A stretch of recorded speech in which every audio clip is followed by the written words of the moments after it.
Hello students, कैसे हैं आप। Welcome back to my YouTube channel physics club by Shakti sir. So आज हम नेक्स्ट लेक्चर रिकॉर्ड करेंगे। आज के लेक्चर में हम डिस्कस करेंगे वेक्टर का एक बहुत ही इंपॉर्टेंट टॉपिक है। नाम है उसका रेजोल्यूशन ऑफ वेक्टर्स। सो अगर आप मेरे चैनल पे नए हैं, फर्स्ट टाइम आए हैं, तो प्लीज़ सब्सक्राइब माय चैनल। चलिए स्टार्ट करते हैं। सो हेडिंग लिख लीजिए, resolution of vectors.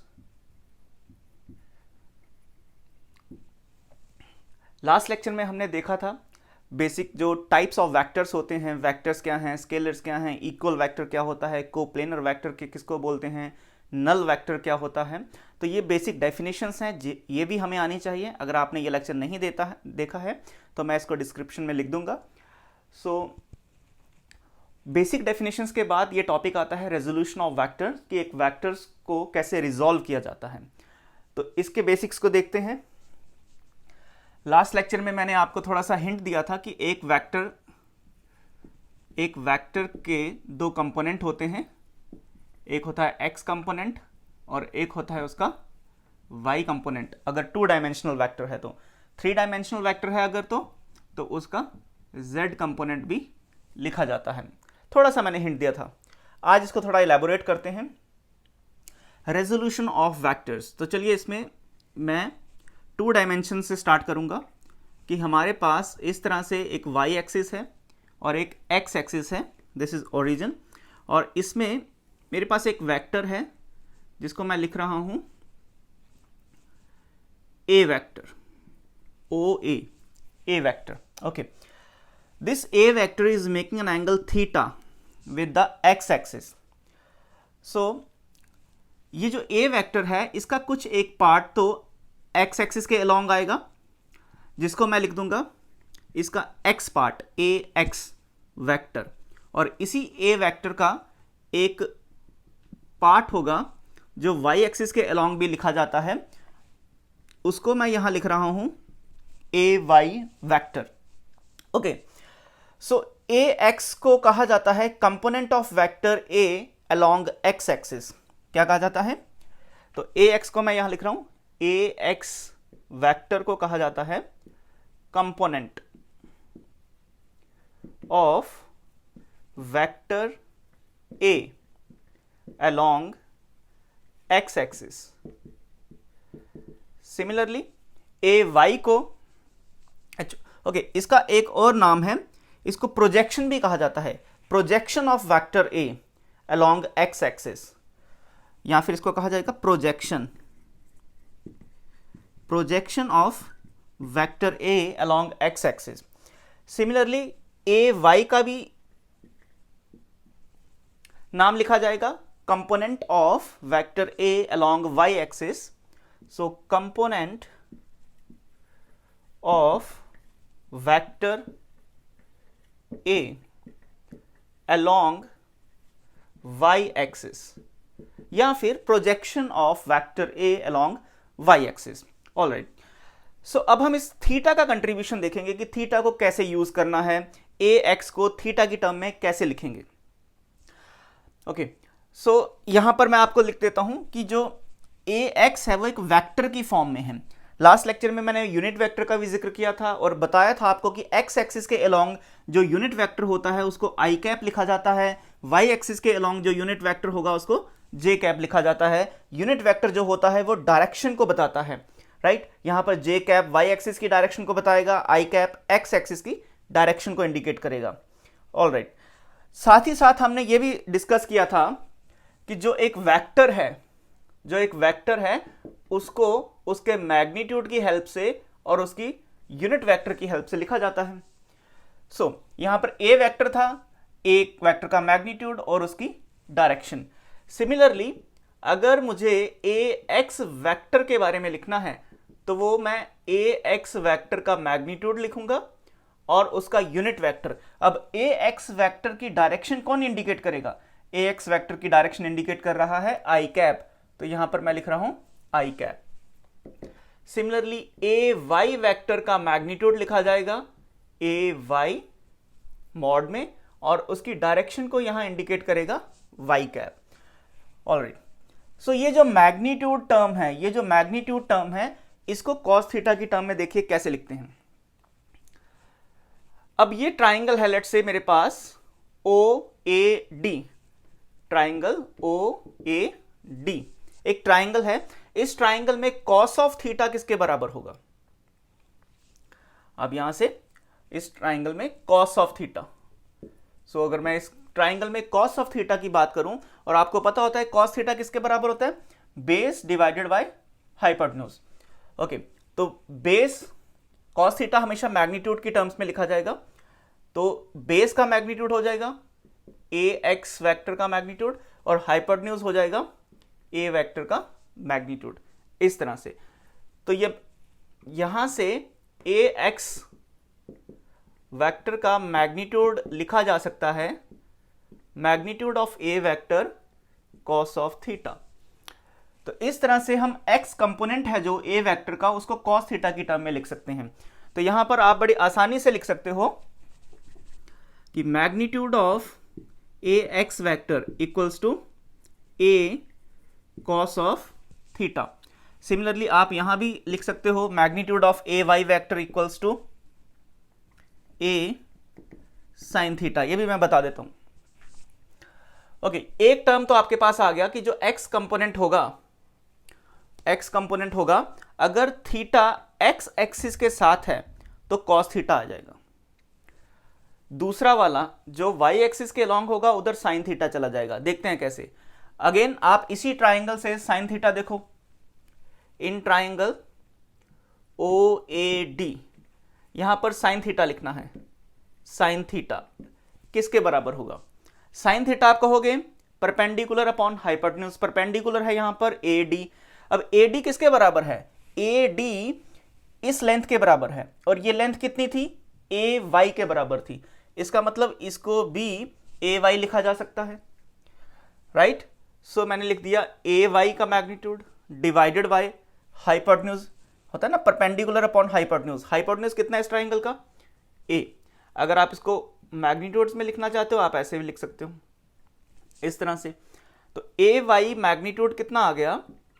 A Y magnitude की वैल्यू आ गई magnitude of A vector sine of theta. देखो, इसको ऐसा भी लिखा जा सकता है, यहां सिंपली आप A Y equals to A sine of theta ऐसा भी लिख सकते हो। दोनों का मीनिंग सेम है। अगर आप ऊपर वेक्टर लगाओगे तो फिर ये मॉड भी लगाना पड़ेगा। यहां तीनों को मत लिखो, वेक्टर लगाने के बाद मॉड लगा दिया, इसका मतलब this indicates the magnitude of Y component of vector A. ये जो सिंपली ए वाई लिख दिया, इसका भी मीनिंग है magnitude of Y component of vector A. ये आप पे डिपेंड करता है कि आपने पहले वेक्टर लिखना है, उसके बाद मॉड लिखना है, या डायरेक्टली ए वाई लिखना है। देखिए, ये है मैग्नीट्यूड ऑफ वेक्टर ए और ये है मैग्नीट्यूड ऑफ वेक्टर ए। दोनों का मीनिंग सेम है, लिखने का, रिप्रेजेंट करने का तरीका अलग अलग है। ये थोड़ा इजी होता है लिखना। ऑलराइट, सो मैंने एक्स कंपोनेंट लिख दिया है ए कॉस थीटा, वाई कंपोनेंट भी लिख दिया है ए साइन थीटा। अब बच्चे इसको रट्टा मार लेते हैं। रट्टा मार लेने का मतलब ये है कि वो मान लेते हैं कि एक्स कंपोनेंट हमेशा कॉस थीटा के साथ आएगा, वाई कंपोनेंट हमेशा साइन थीटा के साथ आएगा। ऐसा नहीं है। अगर एंगल एक्स एक्सिस के साथ है, ये देखो ये एक्स एक्सिस है, उसके साथ ये एंगल है, एंगल वाली साइड कॉस थीटा के साथ जाएगी, राइट? यहां पर एंगल था तो ये कॉस थीटा के साथ जाएगा। अगर एंगल यहां चले जाता, वाई एक्सिस के साथ चले जाता, यहां से थीटा ये ना होके इधर होता, तो यहां कॉस थीटा आ जाता और इधर साइन थीटा आता। बात को याद रखिएगा। ऑलराइट, सो मेरे पास एक्स कंपोनेंट भी मैंने लिख दिया ए कॉस थीटा की टर्म में, वाई कंपोनेंट लिख दिया ए साइन थीटा की टर्म में। इनको क्या कहा जाता है? इनको कहा जाएगा components of vector A along X axis, component of vector A along Y axis. This is the representation. ऐसे इसको रिजॉल्व किया गया। इसको कहते हैं एक ए वेक्टर को तोड़ देना, रिजॉल्व कर देना, उसकी रिस्पेक्टिव एक्सिस के अलोंग, एक्स एक्सिस के अलोंग कितना कंट्रीब्यूशन है और वाई एक्सिस के अलोंग उसका कितना कंट्रीब्यूशन है। ओके, ये 2 डायमेंशन की बात थी, राइट? यहां पर मैंने कॉस थीटा और साइन थीटा की टर्म में एक एंगल को रिप्रेजेंट किया है। बात याद रखिएगा, दूसरा वर्ड क्या है? Projection. Projection along the X axis कितना होगा? ए कॉस थीटा। ये प्रोजेक्शन किसका है, ए वेक्टर का, ए वेक्टर का projection along the X axis. इसका मीनिंग ये है कि अगर ऊपर से लाइट आ रही है, ऊपर से आप टॉर्च से लाइट लगाओगे, सामने ये वेक्टर आ गया, तो इस वेक्टर के कारण यहां पर, यहां से लेके यहां तक ये शैडो पार्ट आ जाएगा, ये प्रोजेक्शन होगी। इस O से लेके A, इस वेक्टर का इतना प्रोजेक्शन दिखाई देगा जब लाइट ऊपर से आएगी। तो क्या कहा गया, इस शैडो पार्ट को projection of vector A along x axis या component of vector A along x axis. Similarly अगर लाइट इधर से आएगी, अगर लाइट इधर से आएगी तो लाइट यहां से भी चली जाएगी, यहां से भी चली जाएगी। ये जो OA है ये कुछ लाइट को ब्लॉक करेगा ना, जो लाइट इधर से आ रही है, राइट साइड से लेफ्ट साइड पे जा रही है। तो इस वेक्टर का प्रोजेक्शन जो है वो ये दिखता है, ये वाला प्रोजेक्शन दिखेगा ऐसे। तो इसको भी कहा गया projection of vector A along Y axis. काफी इंपॉर्टेंट है, बेसिक टर्म्स हैं, बेसिक सीखना ही पड़ेगा। जो चाहे आप नीट की तैयारी कर रहे हो, जेई की तैयारी कर रहे हो, बिना बेसिक के काम नहीं बनेगा। चलिए, अब हमने ये बेसिक सी चीज देख ली। अब कंप्लीट वेक्टर को लिखना कैसे है, आपको x कंपोनेंट भी पता लग गया, आपको y कंपोनेंट भी पता लग गया। मैंने आपको पहले ही बताया था वेक्टर को ऐसे लिखा जाता है, उसका x कंपोनेंट प्लस उसका y कंपोनेंट प्लस उसका z कंपोनेंट। यहां मैं z कंपोनेंट की बात ही नहीं कर रहा हूं, सिर्फ 2 डायमेंशन में बात हो रही है। सो वेक्टर a लिखना पड़ेगा मुझे, वेक्टर a लिखा जाएगा, उसका x कंपोनेंट, x कंपोनेंट क्या है, ax vector plus y component है ay वेक्टर। ओके, सो ए वेक्टर का ax कितना है यार, ax देखो मैंने यहां आपको बताया था, ax किसके बराबर होता है, उसका मैग्नीट्यूड और आई कैप। ay किसके बराबर होगा, मैग्नीट्यूड और j cap.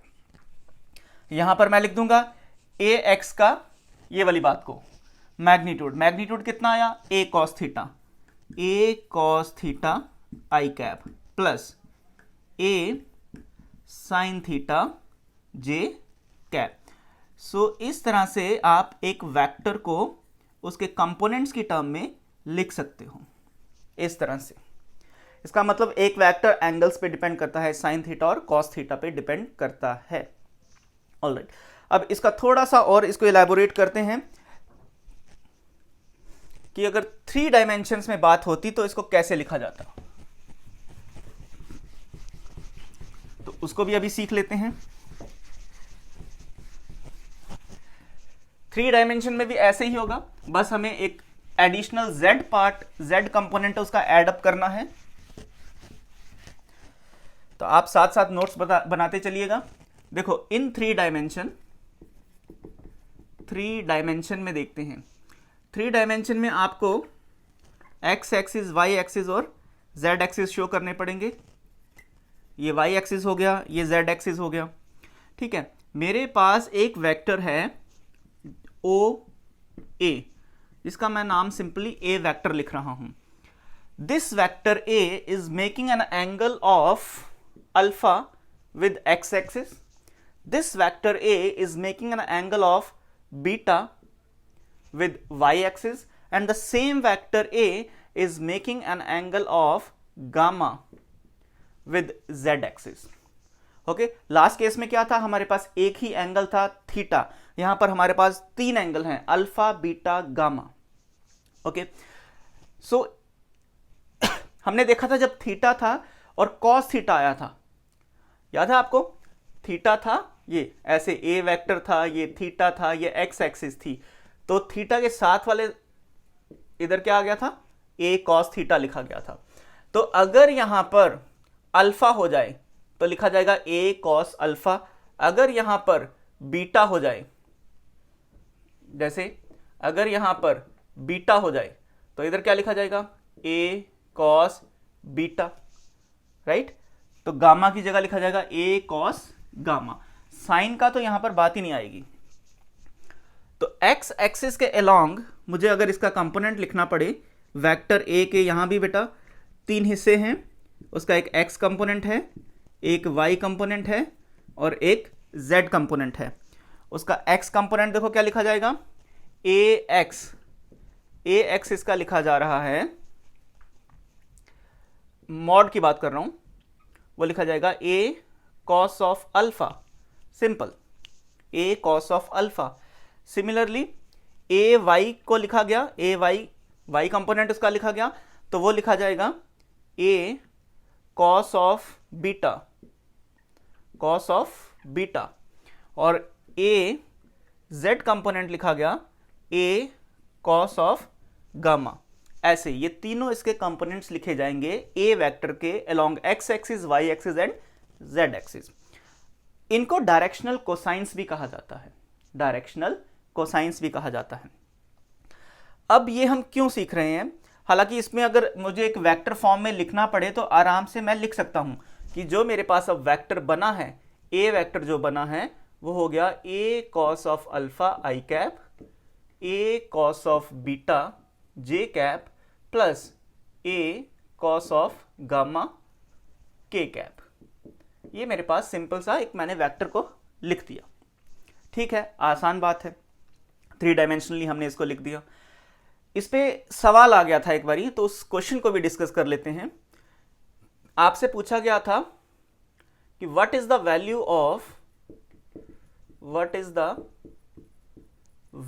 Of cos square alpha plus cos square beta plus cos square gamma, कि इसकी वैल्यू क्या होगी यहां पर, ये डायरेक्शनल कोसाइंस के स्क्वायर्स की अगर हम एडिशन कर देते हैं तो उसका वैल्यू क्या आएगा। तो यहां से 1 बाय 1 हम आगे बढ़ते जाते हैं।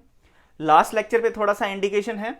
लास्ट लेक्चर में मैंने आपको सिखाया था कि अगर एक वेक्टर जो होता है, जैसे ये है ए x I cap plus A Y J cap plus A Z के कैप, अगर ये एक वेक्टर है तो इसका मैग्नीट्यूड कैसे निकालते हैं मैंने लास्ट लेक्चर में सिखाया था। तो इसका मैग्नीट्यूड निकालने के लिए इन कंपोनेंट का स्क्वायर कर देते हैं, ऐसे ए X square plus A Y square plus A Z square root के अंदर। ये लास्ट लेक्चर का पार्ट है, इसका अब यहां पर जरूरत पड़ेगा इस क्वेश्चन के लिए। ऑलराइट, सो 1 बाय 1 इसको डिस्कस करते हैं। हमें कॉस अल्फा की वैल्यू चाहिए। यहां से कॉस अल्फा की वैल्यू कितनी आएगी, कॉस ऑफ अल्फा आ जाएगा A X upon A, cos of beta कितना आएगा, कॉस ऑफ बीटा आ जाएगा A Y upon A, and cos of gamma आ जाएगा ए जेड अपॉन ए। ये हमारे पास टर्म्स आ गई। इसका स्क्वायर फिर करना है हमें। कॉस स्क्वायर अल्फा कितना आ गया, ए X square upon A square. Cos square beta कितना आ गया, A Y square upon A square. Cos square gamma कितना आ गया, ए Z square upon A square. Alright, इन तीनों को ऐड करेंगे, हमें ये वैल्यू पता लग जाएगी। चलिए ऐड करते हैं। ऐड करेंगे तो आएगा cos square alpha plus cos square beta plus cos square gamma is equals to A X square upon A square plus A Y square upon A square plus A Z square upon A square. यहाँ A square तो common लिखा जा सकता है, ये आ गया ए X square plus A Y square plus A Z square, ऐसा आ गया। ऑलराइट, ओके, अब देखो ये जो बात मैंने अभी आपको सिखाई है कि मैग्नीट्यूड ऑफ ए वेक्टर ऐसे लिखा जाता है। तो ए X square plus A Y square plus A ji square, A X square plus A Y square plus A Z square, match हो रही है दोनों टर्म्स। अगर ये रूट को हटाना है तो इस तरफ क्या आ जाएगा, ए वेक्टर के मैग्नीट्यूड का स्क्वायर बन जाएगा ना, तो ये रूट हट जाएगा। अगर ये रूट हटाना है तो यहां क्या आ जाएगा, स्क्वायर आ जाएगा। तो इसकी जगह मैं क्या लिखूंगा, स्क्वायर लिख दूंगा।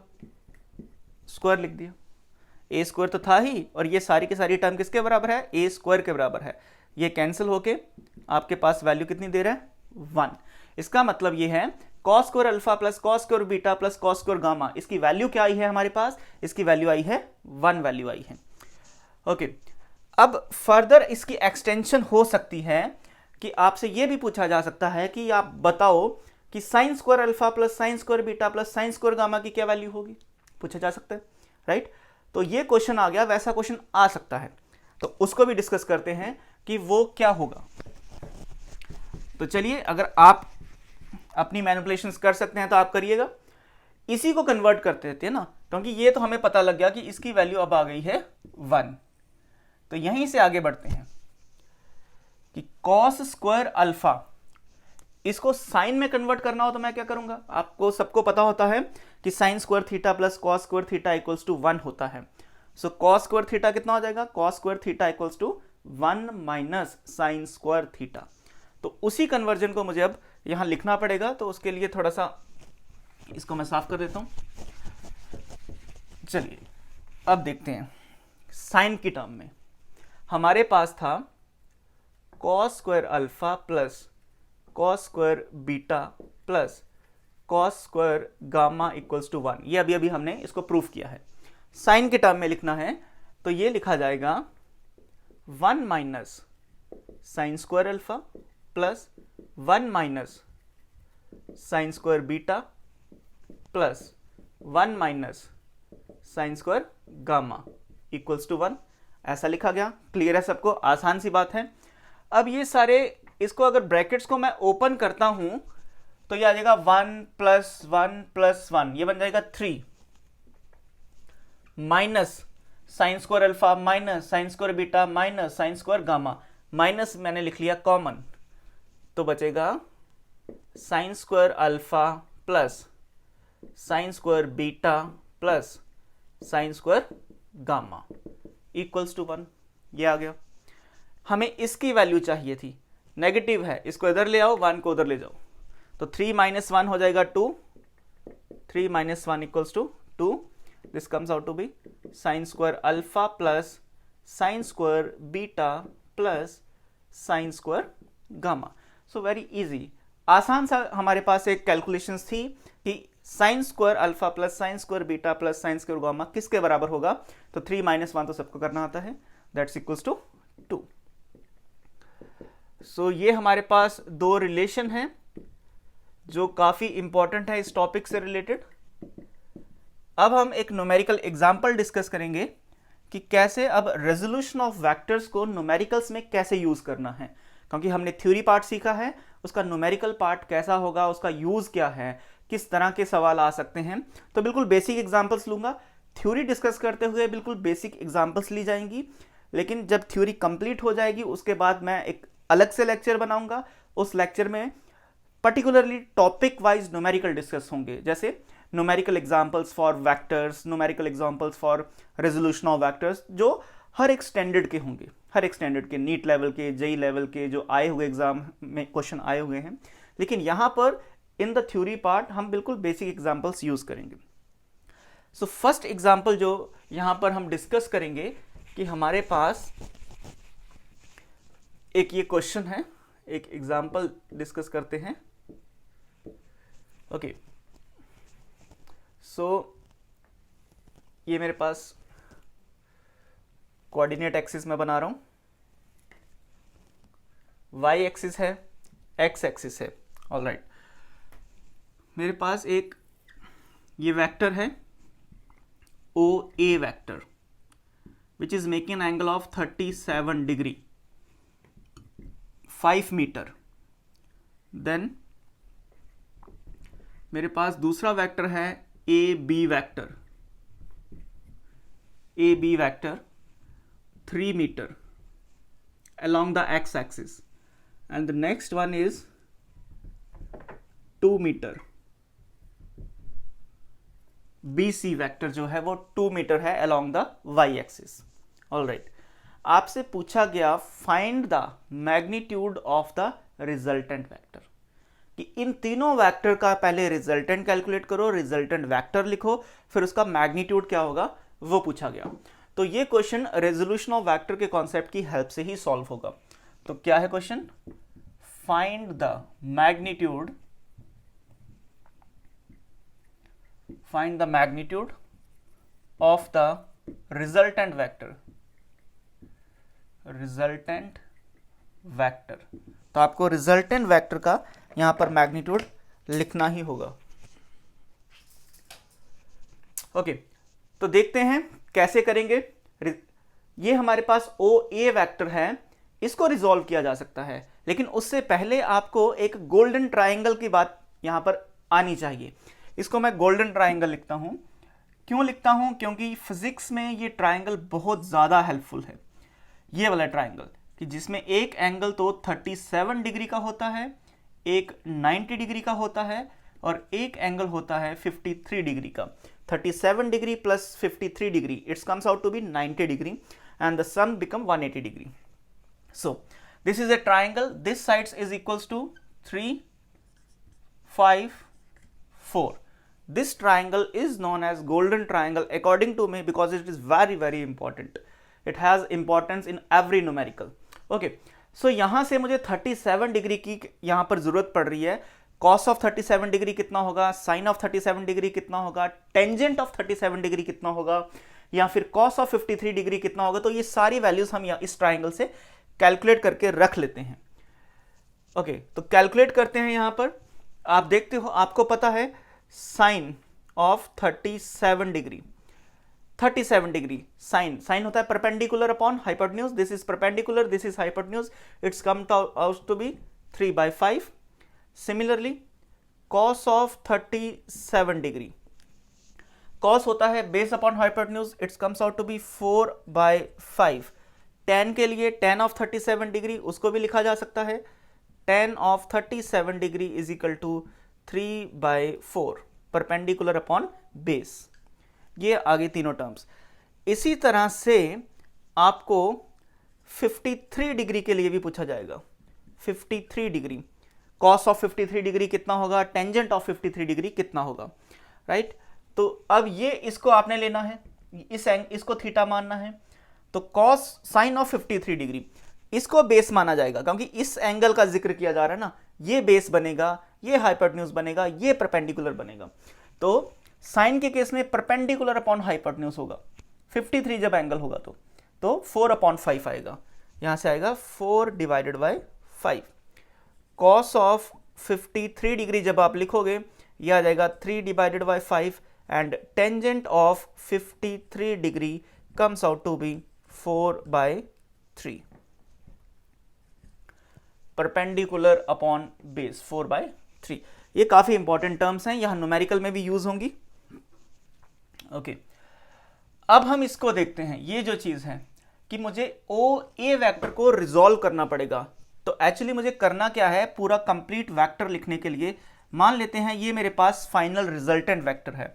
तो इसका एक आएगा x कंपोनेंट और इसका एक होगा y कंपोनेंट, ऐसे. तो सबसे पहले मैं x कंपोनेंट कैलकुलेट करूंगा. तो x component of the resultant vector comes out to be OA vector का x कंपोनेंट, OA वेक्टर का x component plus AB vector का x कंपोनेंट और BC वेक्टर का x कंपोनेंट. अब आप देखते हो कि BC वेक्टर जो है उसका x कंपोनेंट तो है ही नहीं, क्योंकि वो वेक्टर y एक्सिस के लॉन्ग है, तो उसका x कंपोनेंट 0 हो जाएगा. इसको लिखना है, इसका x कंपोनेंट. तो रेजोल्यूशन ऑफ वेक्टर कहता है वो क्या होगा, 5 cos ऑफ 37 डिग्री, क्योंकि इसका मैग्नीट्यूड कितना है 5 मीटर. 5 cos ऑफ 37 डिग्री हमने लिखा था ना, a cos थीटा. यहां पर जो आएगा इसका part a cos theta, a हो गया 5 cos 37 डिग्री. ये इसका x कंपोनेंट आ गया. अब ए बी सारा का सारा वेक्टर ही x एक्सिस के अलोंग है, तो इसको सिंपली 3 लिख देंगे. cos 0 है क्योंकि ये एंगल 0 बना रहा है x एक्सिस के साथ, प्लस 0. इसका कोई भी कंपोनेंट x एक्सिस के अलोंग नहीं है. इसको सॉल्व करें अगर, cos ऑफ 37 डिग्री यहां से देखिए 4/5 होगा. 4/5 प्लस 3, 5 से 5 कैंसिल हो जाएगा. 4 plus 3 it's comes out to be 7. So ये आया मेरे पास x component of the resultant vector का मैग्नीट्यूड जो है, ये आएगा 7. इसी तरह से मुझे y कंपोनेंट भी मेजर करना है, तो मैं अब y कंपोनेंट लिखता हूं, कितना आएगा. तो लिख देते हैं ry कंपोनेंट कितना होना चाहिए, OA वेक्टर का y कंपोनेंट. तो लिख देते हैं OA वेक्टर का y कंपोनेंट. अब AB वेक्टर का y कंपोनेंट कितना होना चाहिए, ये है 0, क्योंकि सारा का सारा वेक्टर ही एक्स एक्सिस के लॉन्ग है, इस वेक्टर का कोई भी कंट्रीब्यूशन वाई एक्सिस के लॉन्ग नहीं है। और बी सी वेक्टर का Y component, B C vector का वाई कंपोनेंट, ये तीनों बातें हमने लिख दी। इसको आगे बढ़ते हैं। ओ ए का वाई कंपोनेंट कितना है, साइन थीटा की टर्म में जाएगा, कितना होगा 5 साइन 37, 5 साइन 37 प्लस, कैसे आया मैंने आपको बताया था कि इधर वाला पार्ट कितना होगा, ए साइन थीटा एक्स एक्सिस के साथ ए कॉस थीटा, क्योंकि एंगल के साथ वाला कॉस थीटा और दूसरा साइड उसका परपेंडिकुलर साइन थीटा लिखा जाएगा। ए बी का तो कोई भी कंपोनेंट वाई एक्सिस के लॉन्ग नहीं है तो ये 0 आ जाएगा, और बी सी सारा का सारा वाई एक्सिस के लॉन्ग है तो इसका 2 जो भी वैल्यू है वो लिखा जाएगा। चलिए इसको सॉल्व करते हैं। 5 साइन 37, यहां से देखिए 3/5 है, 3/5 प्लस 0 प्लस 2, 5 से 5 कैंसिल हो जाएगा, it's comes out to be, तो मैग्नीट्यूड आ गया 5, एक्स कंपोनेंट का मैग्नीट्यूड आ गया 7, वाई कंपोनेंट का मैग्नीट्यूड आ गया 5। तो हमारे पास रिजल्टेंट वेक्टर का मैग्नीट्यूड हमें पूछा गया था, अब हमें वो लिखना है, what is the magnitude of the resultant vector. तो आर वेक्टर का मैग्नीट्यूड वो ऐसे लिखा जाता है, एक्स कंपोनेंट का स्क्वायर और वाई कंपोनेंट का स्क्वायर। एक्स कंपोनेंट का स्क्वायर देख लेते हैं कितना है इसका, 7, तो 7 स्क्वायर हो जाएगा, वाई कंपोनेंट का स्क्वायर है 5, 5 स्क्वायर हो जाएगा। सॉल्व करते हैं इसको, 49 plus 25, it's comes out to be 74। So this is the magnitude of the resultant vector. इस तरह से हमने रेजोल्यूशन ऑफ वेक्टर की थ्योरी को डिस्कस किया है, उसके एक न्यूमेरिकल एग्जांपल देखा है, 2 डायमेंशनल पार्ट देखा, 3 डायमेंशनल पार्ट देखा है, डायमेंशनल कोसाइन किसको बोलते हैं, cos square alpha plus cos square beta plus cos square gamma की वैल्यू 1 होती है, साइन के टर्म्स में वही वैल्यू 2 हो जाती है। इतना सा पार्ट याद रखिए, लास्ट लेक्चर को देखिएगा और स्टे ट्यून्ड। देखते हैं नेक्स्ट लेक्चर में मैं इसके और थोड़े न्यूमेरिकल लाऊंगा और आगे बढ़ते हैं। अपनी सेहत का ध्यान रखिए और चैनल को सब्सक्राइब करिए। Good luck.